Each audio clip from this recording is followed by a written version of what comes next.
Selamat berjumpa kembali di mini series tutorial deploy Python Django di shared hosting ini. Video ini akan membahas bagaimana install Python Django di cPanel shared hosting tanpa terminal. Di video sebelumnya telah kita bahas bila cPanel di shared hosting rekan-rekan menyediakan fasilitas Python dan terminal, maka install Python dan Django tidak menemui kendala sama sekali. Lalu bagaimana bila cPanel di hosting rekan-rekan hanya memiliki fitur Python tapi tidak memiliki fitur terminal atau SSH? Apakah ada hosting provider yang kayak gitu? Ada. Saya sendiri memiliki pengalaman menangani klien yang memiliki layanan hosting seperti itu. Hal ini tidak menjadi masalah sama sekali. Di hosting saya ada fitur Python dan juga terminal. Tapi cara-cara install Python Django yang saya lakukan di sini juga akan bisa diterapkan di cPanel tanpa terminal. Nah, sekarang kita buka lagi dashboard install Python-nya. Klik Python-nya. Di sini sudah ada Python yang terinstall di domain dnotes.xyz yang kita pada saat install Python Django di video sebelumnya. Ya, ini biarkan saja. Kita akan install Python di domain baru. Seperti yang telah saya tunjukkan sebelumnya, kita create application. Sekarang kita akan install Python di domain gapurates.xyz. Kalau sebelumnya kita gunakan Python versi 3.7, maka sekarang kita pilih versi Python 3.9. Untuk file kerja kita namakan saja gapurates. Tekan tombol create. Nah, Python sudah terinstall. Sekarang coba kita cek. Klik open. Python sudah bekerja. Kita periksa file manager kita. Ini folder kerja kita yang kita buat barusan saat install Python.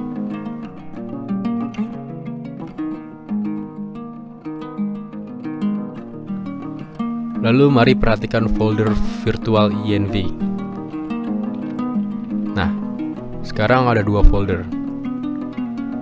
Satu folder test Django yang di-generate saat kita install Python sebelumnya, dan satu folder lagi adalah folder gapurates yang di-generate saat kita install Python barusan. Pelan-pelan mulai jelas fungsi virtual environment. Di folder test Django terinstall Python versi 3.7.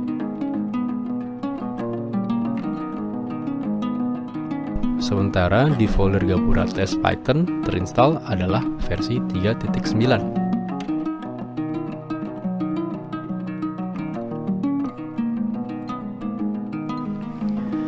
Kita coba buka juga isi folder gapurates.xyz di public HTML. Ada index HTML yang telah saya persiapkan sebelumnya. Nah, ini isinya. Bila kita akses di browser gapurates.xyz, hasilnya adalah Python yang baru kita install. Lalu bila kita delete konfigurasi pengarah ke Python di file ataccess dan akses kembali domain gapurates.xyz,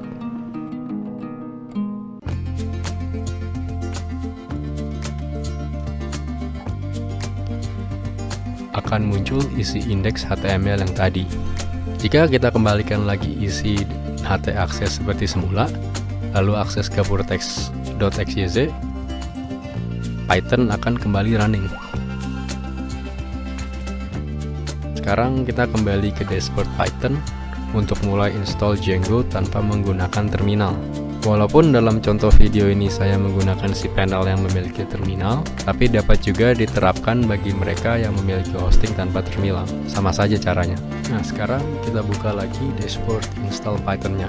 Di sini sudah ada dua domain yang terinstall Python. Kita edit domain gapurates.xyz. Ini parameter-parameter yang sudah kita isikan dan yang terisi otomatis oleh sistem saat install Python barusan. Kita turun lagi ke bawah ke dalam box yang berisi configuration files dan execute Python script. Kita dapat mengisi komen atau script ke dalam form ini dengan ketentuan seperti yang saya highlight ini. Anda dapat memasukkan komen, misal path2manage.py, tapi dengan catatan hanya boleh script Python. Maksudnya adalah kita tidak bisa memasukkan komen Linux lain yang bukan script Python. Bukan hanya tidak boleh, tapi memang tidak bisa karena akan menimbulkan error. Coba kita lihat urutan install Django. Setelah install Python, maka berikutnya adalah memasukkan perintah pip install Django. Komen pip install Django ini akan kita masukkan di form execute Python script ini di sini. Tapi kita tidak bisa begitu saja memasukkan komen ini. Kita harus memasukkan perintah pip install Django ini dengan path yang lengkap. Untuk mendapatkan path lengkap, kita buka saja lagi file manager. Masuk folder virtual environment, bin. Nah, ini file pipnya. Lalu edit. Dari menu editor terdapat path file pip ini. Kita copy dan tutup kembali editor. Kembali ke dashboard Python. Lalu kita pastekan path tadi ke form execute Python script. Lalu kita tambahkan install Django.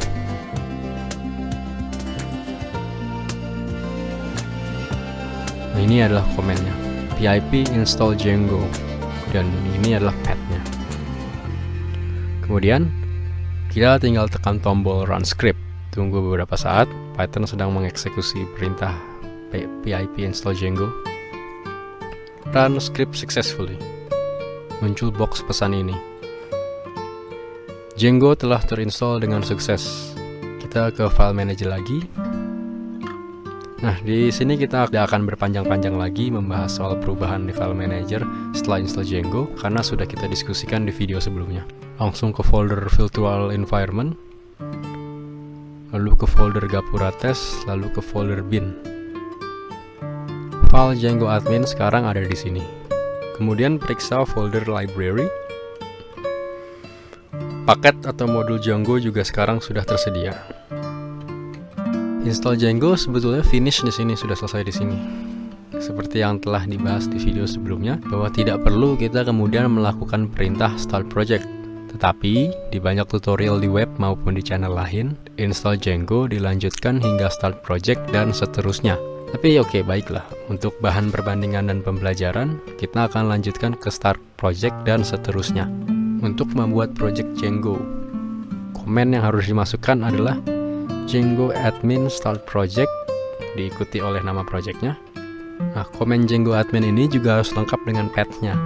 Untuk mendapatkan path-nya, kita buka kembali folder bin di virtual environment Gapura test. Django admin, lalu klik kanan dan edit. Address barnya kita copy. Paste tekan ke form execute Python script. Misalkan kita akan buat nama projectnya no terminal.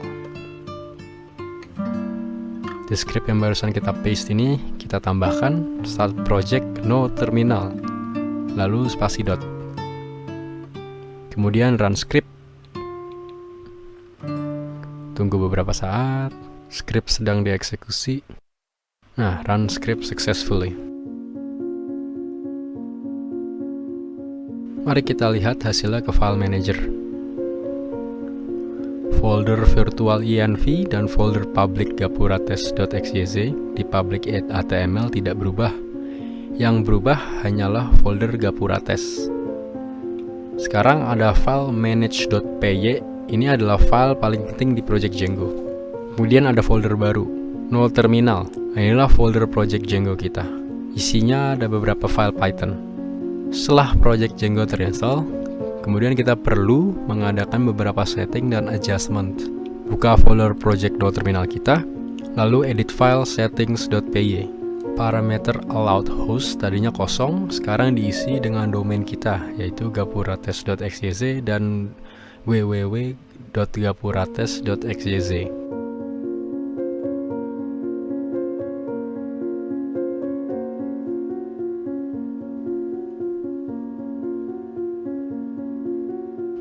Save. Berikutnya kita lihat di dalam folder project ini terdapat file wsgi.py. File apa ini?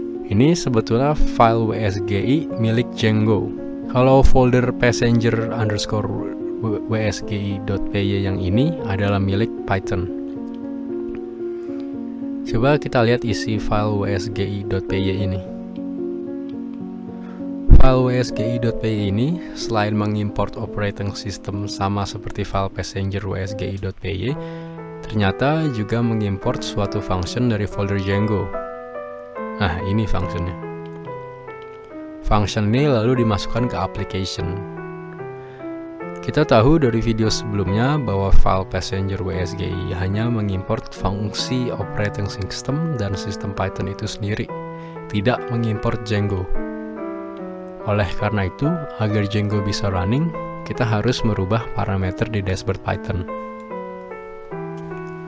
Kembali ke dashboard Python, ganti passenger wsgi.py ini dengan wsgi.py yang berada di folder noterminal, seperti ini.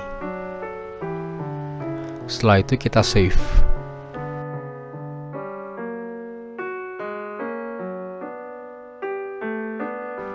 Lalu open.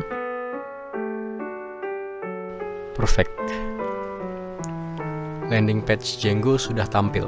Framework Django itu sering dapat julukan battery included, yang artinya sudah lengkap tinggal running. Sudah lengkap dengan dashboard adminnya, juga lengkap dengan database yaitu SQLite. Untuk ke menu admin, kita bisa ke address bar browser kita, lalu ketikkan pet admin. gapurates.xyz admin. Admin Django juga sudah tampil. Tapi mengapa tampilannya seperti itu? Nah, itu karena file-file statiknya, yaitu CSS dan JavaScript, belum di-set di setting Django. Kita melangkah ke step selanjutnya, yaitu collect static. File-file CSS dan JavaScript yang kita sebut sebagai file-file static ada di dalam package Django. Bila Django ingin kita deploy ke hosting, maka file-file static ini perlu di-copy dulu dari dalam package Django. Edit kembali file settings py di folder project node terminal tadi, lalu diambil static URL ini ketika static root.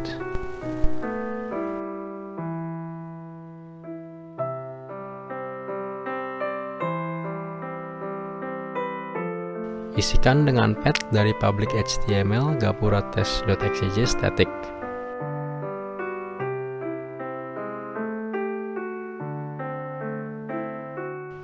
Lalu save.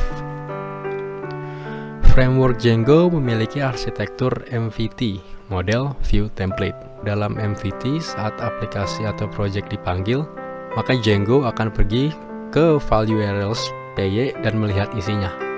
Setelah memasukkan parameter collect static ke settings.py, kita buka urls.py di folder project node terminal. Di sini ada komen untuk mengimport modul admin dari folder Django contrib.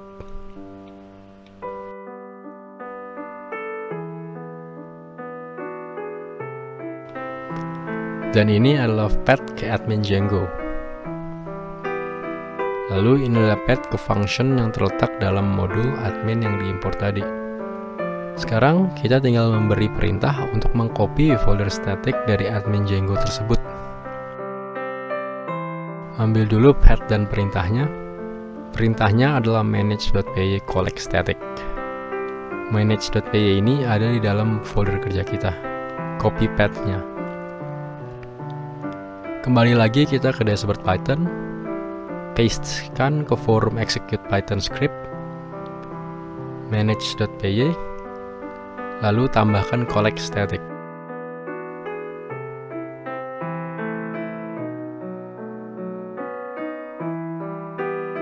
Run script.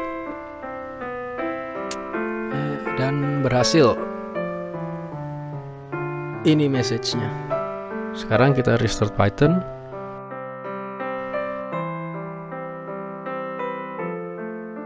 Lalu open, landing page muncul. Coba kita panggil admin. Yes, admin dashboard Django sudah memiliki tampilan yang semestinya. Dan demikianlah kawan-kawan, kita telah berhasil install Django di cPanel Shared Hosting walaupun tanpa fasilitas terminal. Kembali saya ingatkan bahwa di tutorial ini kita tidak install Django hingga project Django. Jadi cukup sampai pip install Django saja. Jadi nanti file-file project barusan kita akan hapus kembali. Sampai jumpa di video berikutnya.